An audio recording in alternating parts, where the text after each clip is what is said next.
Shalom saudara yang terkasih di dalam Tuhan Yesus Kristus. Kembali lagi bersama saya di kanal YouTube Raja Wali Kasih. Bersama-sama kita akan merenungkan kebenaran firman Tuhan dengan tema hidupmu berharga bagi Allah. Namun sebelumnya kita akan berdoa terlebih dahulu. Bapa di surga, terima kasih buat anugerah kasih-Mu yang berlimpah-limpah atas kami. Kami ada sebagaimana ada saat ini semua karena berkat kemurahan-Mu atas kami. Bila sebentar kami hendak membaca, mendengarkan, merenungkan, serta melakukan firman-Mu, Engkau yang mengurapi, Engkau yang menyertai setiap kami. Kami percaya firman-Mu ya dan amin. Firman-Mu pelita bagi kaki kami dan terang bagi jalan kami. Dan kami percaya ketika firman-Mu disampaikan, mereka yang sakit Tuhan sudah sembuhkan, mereka yang berbeban berat Tuhan sudah berikan kelegaan, mereka yang berkekurangan Tuhan sudah cukupkan dan berkati berlimpah-limpah dalam nama Tuhan Yesus. Juga urapi hamba-Mu, biarlah apa yang hamba-Mu sampaikan ini adalah hanya perkataan firman-Mu, perkataan iman yang datang dari Engkau dan untuk hormat kemuliaan nama-Mu. Dalam berkat nama Tuhan Yesus kami berdoa dan mengucap syukur. Haleluya, amin. Saudara yang terkasih di dalam Tuhan Yesus Kristus, pembacaan firman Tuhan terambil di kitab Yesaya 43 ayat yang keempat. Yesaya 43 ayat yang keempat. Demikian firman Tuhan. Oleh karena engkau berharga di mataku dan mulia, dan aku ini mengasihi engkau, maka aku memberikan manusia sebagai gantimu, dan bangsa-bangsa sebagai ganti nyawamu. Sekali lagi pembacaan firman Tuhan bagi saudara semuanya.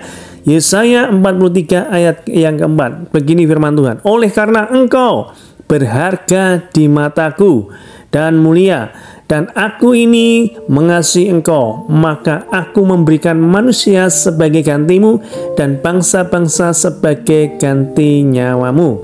Saudara yang terkasih di dalam Tuhan Yesus Kristus, sebagai apapun kita, baik itu sebagai seorang atasan misalkan, seorang orang tua, pekerja, atau seorang pribadi diri sendiri, kita pasti menginginkan seseorang yang dapat kita andalkan, yang kepadanya kita bisa menyatakan keinginan kita dan yang akan mendukung kita untuk mewujudkannya. Jika ada seseorang yang dengan tulus hati dan begitu ringan tangan, begitu sigap, tanpa mengharapkan sesuatu di balik bantuannya, kita pasti akan sangat menghargai dan menyayangi orang tersebut.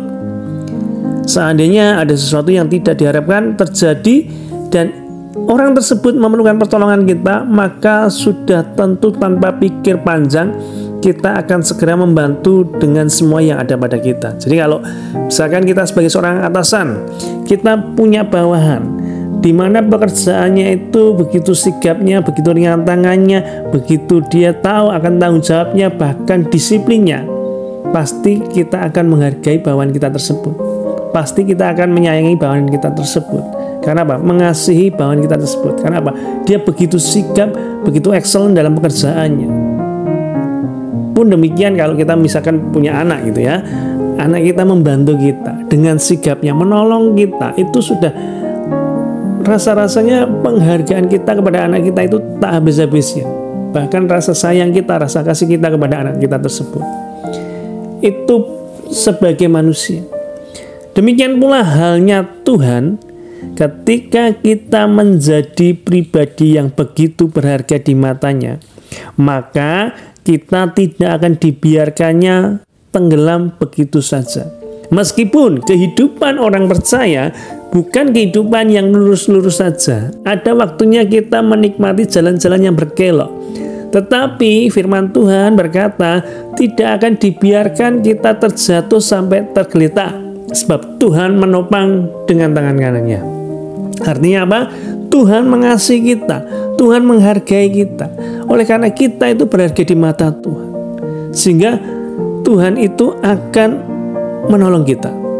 Kita dapat melihat dari kisah hidup Daud. Ya, dari kisah hidup Daud kita belajar, meski ia sudah diurapi Tuhan secara luar biasa untuk menjadi raja, tidak lantas menjadikan Daud terlepas dari berbagai permasalahan dan persoalan. Kita bisa membayangkan bagaimana perasaan Daud yang sudah dengan tulus dan berani mempertaruhkan nyawanya untuk mengabdi kepada Saul, namun Saul justru ingin membunuh dan menenggelamkan karir Daud. Daud ini luar biasa setianya dalam pengabdiannya kepada Saul. Bahkan ia berani maju menghadapi Goliat. Tetapi ternyata Saul tidak suka akan Daud. Saul membenci Daud, bahkan ingin membunuh Daud. Ini persoalan yang sangat-sangat tidak bisa dibayangkan bagaimana perasaan Daud waktu itu ya. Kemudian tidak hanya itu saja. Persoalan datang juga ya, persoalan datang juga ketika Daud itu oleh anaknya sendiri. Jadi anaknya ini berusaha juga untuk menghancurkan hidup Daud. Jadi bisa saudara bayangkan bagaimana tekanan hidup dari seorang Daud ini. Pukulan berat bagi seorang Daud.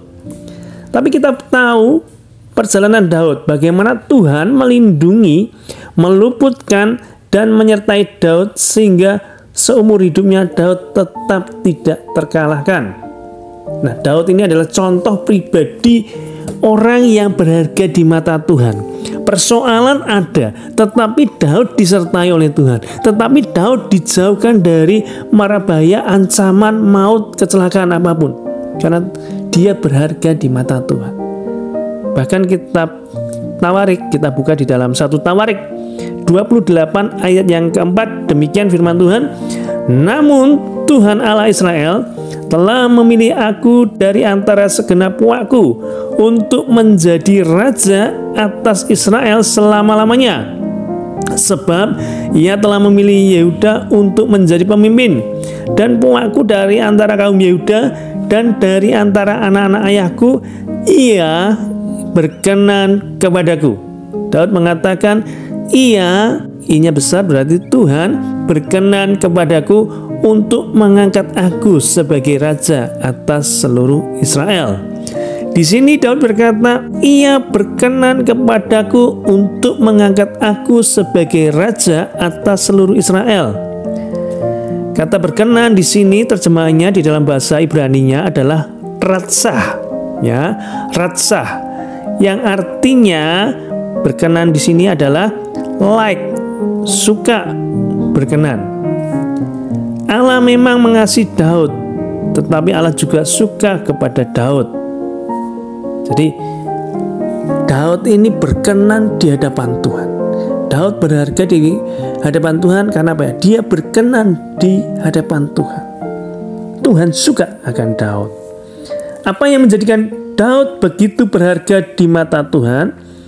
Karena Tuhan melihat jauh ke dalam hati Daud. Bagaimana Tuhan melihat Daud mencintai dan mempercayai penuh kepadanya. Daud selalu berusaha hidup dalam kebenaran, menjauhi kejahatan, dan penuh integritas kepada Tuhan. Meskipun Daud ada waktu di mana dia jatuh, tetapi dia bertobat kembali kepada Tuhan. Artinya apa?